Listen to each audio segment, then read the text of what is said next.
Bonjour, vous êtes bien chez Inconsciente, le podcast qui parle d'hypnose humaniste, ericksonienne, de PNL et de développement personnel.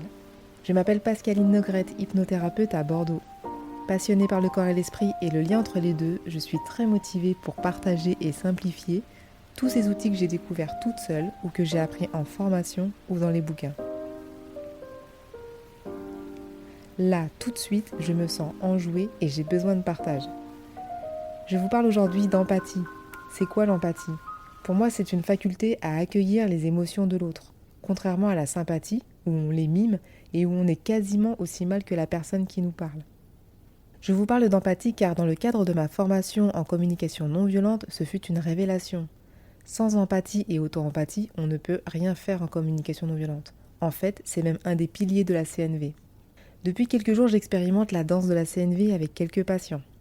Je pose des papiers par terre où j'ai écrit observation, sentiment, besoin, jugement, reproche et demande. Je les dispose comme une marelle sur le sol. Je vous mets une photo dans le chapitrage pour que vous compreniez la disposition. Et puis ensuite, on reprend la discussion en passant case par case, en essayant d'évoluer gentiment de l'observation au sentiment, puis au besoin, voire à la demande si on a le temps. Et puis, bien sûr, comme ce n'est pas parfait, on peut revenir en arrière. Revenir du besoin au sentiment, du sentiment à l'observation. Et puis on peut même aller sur les côtés, aller du côté des reproches, des jugements ou des interprétations. Parce que ça sort tout seul, parce que parfois on a besoin de sortir sa colère. L'idée c'est simplement de se rendre compte qu'on parle en langage chacal, comme je vous l'ai expliqué dans l'épisode précédent, et on se déplace sur la case correspondante. Ça permet à la personne de parler de manière fluide, sans se prendre la tête avec les cases de l'OSBD, je vous rappelle observation, sentiment, besoin, demande.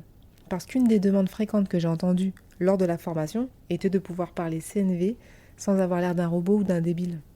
Et oui, parce qu'on cherche le sentiment, puis le besoin, et ça prend du temps d'y réfléchir. On est dans une situation stressante, parfois conflictuelle, parfois violente, et c'est très compliqué de la jouer scolaire CNV dans le feu de l'action. Je suis sûre que ça vous est déjà arrivé de vous prendre une remarque en pleine face et d'être tellement surpris que vous n'avez rien répondu, ou du moins rien de très percutant verbalement parlant. Et puis après viennent les regrets. Ah oui, j'aurais dû dire ça. Donc, l'avantage de la danse de la CNV, c'est de prendre son temps, observer notre type de langage et cheminer. On a le temps de chercher les sentiments pour aller au plus précis, au plus juste. Idem pour les besoins. Le plus intéressant, c'est quand ça bloque. Quand la personne ne pige pas qu'elle a un sentiment précis à l'instant T, et même un besoin. Tout un tas de croyances commencent à sortir du style « je n'ai pas de sentiment, je n'ai pas de besoin » ou « je n'ai pas à avoir des besoins » ou « mon besoin c'est d'être avec l'autre » ou alors ça se mélange avec des envies, des désirs « je veux une voiture, je veux être heureuse ». Ouais. Et puis une phrase magique est sortie d'une jeune femme « mais je vais les trouver où mes sentiments et mes besoins ?» Haha. Eh bien à l'intérieur de vous, vous allez les trouver.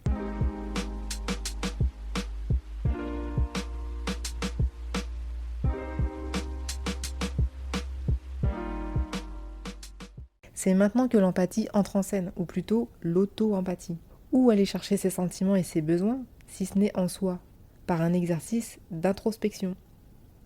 La formation que j'ai suivie en CNV était parsemée de moments de pause, de quelques secondes, pour prendre conscience de ce qui se passe en nous, reconnaître et accepter une émotion, puis l'exprimer à l'autre. Fermez vos yeux un instant. On ne fait pas d'hypnose, mais on ferme les portes pour regarder à l'intérieur de sa maison, à l'intérieur de soi, pour voir ce qui s'y passe. On est tous tellement occupés à percevoir avec nos 5 sens ce qui se passe à l'extérieur de nous qu'on néglige parfois volontairement nos sentiments et nos besoins. Ils ne sont pas profonds, comme quand on dit « mon sentiment profond » ou « au plus profond de moi-même ». Ils sont juste là, à la surface de l'eau, mais juste en dessous. Vous pouvez ressentir de la joie, de la fatigue, de la tristesse, du découragement, de l'espoir ou du désespoir. Et c'est ok. Je vous laisse quelques secondes.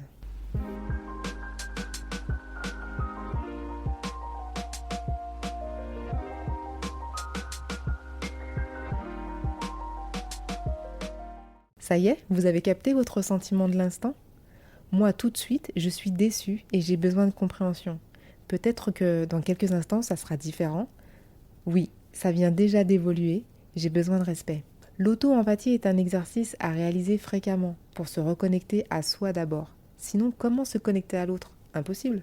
Faire une demande, qui normalement arrive à la fin de l'OSBD, observation, sentiment, besoin, demande.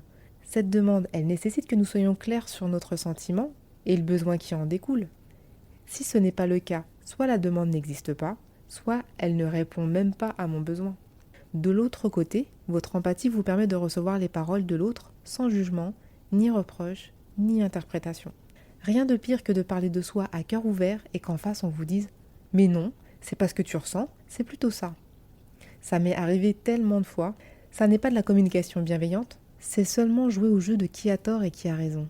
Personne n'écoute personne. C'est l'escalade sur le château de cartes qui se casse la binette. Donc, vous l'avez compris, à ce jeu, tout le monde est perdant. J'ai donc bien l'impression que l'empathie est au cœur de la CNV. Et que l'OSBD, observation, sentiment, besoin, demande, n'est qu'une partie de l'outil, un rouage dans la machine de l'empathie, qui est elle-même un pilier de la CNV. D'où le fameux choc entre les résumés OSBD de Pinterest et la formation CNV. Cet épisode se termine. Là, tout de suite, je me sens triste et j'ai besoin de douceur. Et je sais où la trouver. Et vous, 10 secondes yeux fermés pendant la musique d'Atachi. Comment vous vous sentez ?